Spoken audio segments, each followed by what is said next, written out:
So let's talk about health record ancillary functions. Medical staff, appointments, and privileges. Physicians directly perform or manage the medical surgical care provided to patients in an acute care settings. Some other physicians who provide medical or surgical service in the hospitals are independent practitioners, while other physicians are considered employees of the hospital. However, hospitals assume total accountability for the quality of all medical treatment provided to their facilities. One example would be a physician who is not qualified to perform orthopedic surgery treating a patient with a broken leg in the emergency room or in the emergency department of a hospital.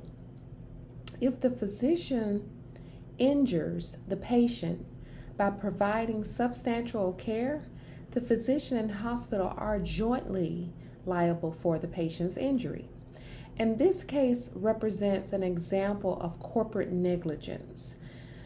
This is a legal doctrine that was established by the 1965 court case in Darling versus Charleston Community Hospital in 1965. The court ruled specifically that the hospital governing body boards have a duty to institute a means to evaluate and counsel medical staff who personally perform surgeries on a patient resulting in harm due to unreasonable risk.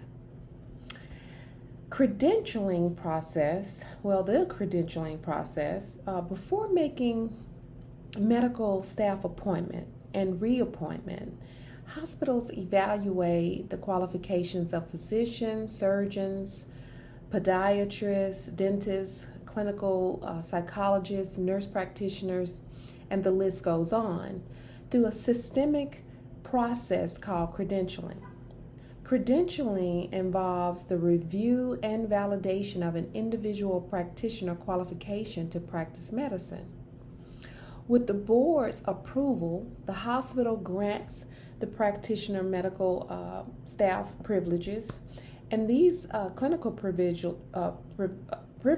authorize the practitioner to provide patient services in the hospital, but only those services that is within their medical expertise.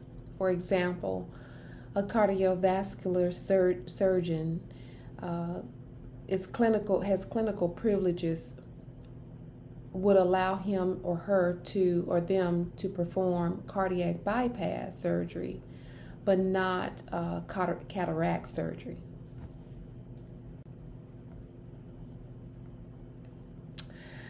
So in this slide, this is the credentialing process. So the applicant actually submits to the hospital with supporting documentation.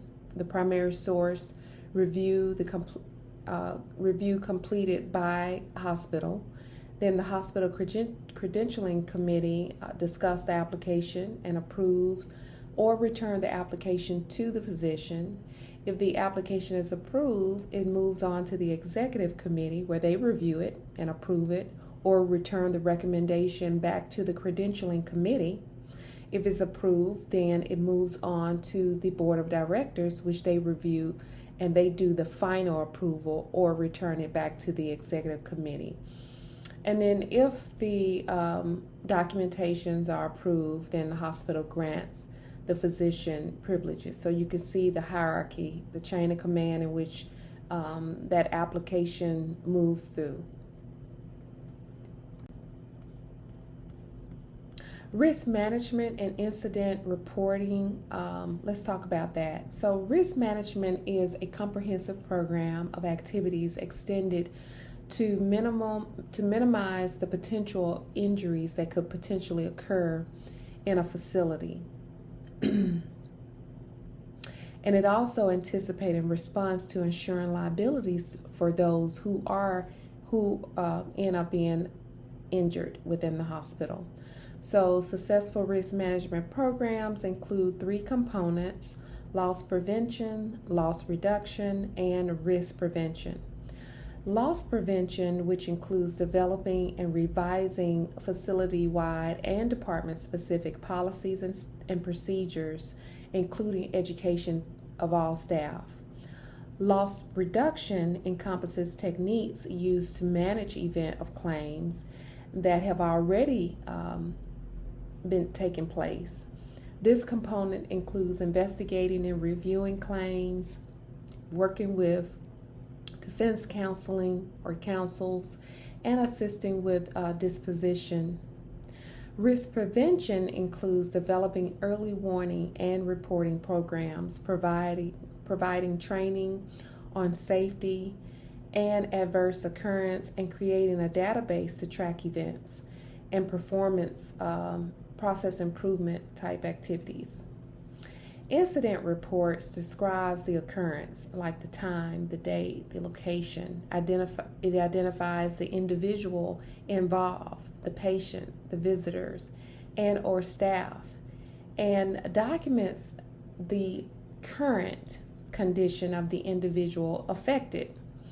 The report should include witness statements and should be completed as soon as possible after the incident occurs to ensure accuracy and thoroughness. Due to the nature of the subjective content, documentation in incidents reports, just note that they should never be included in the patient's legal health record. So this ends or concludes this part of our lesson.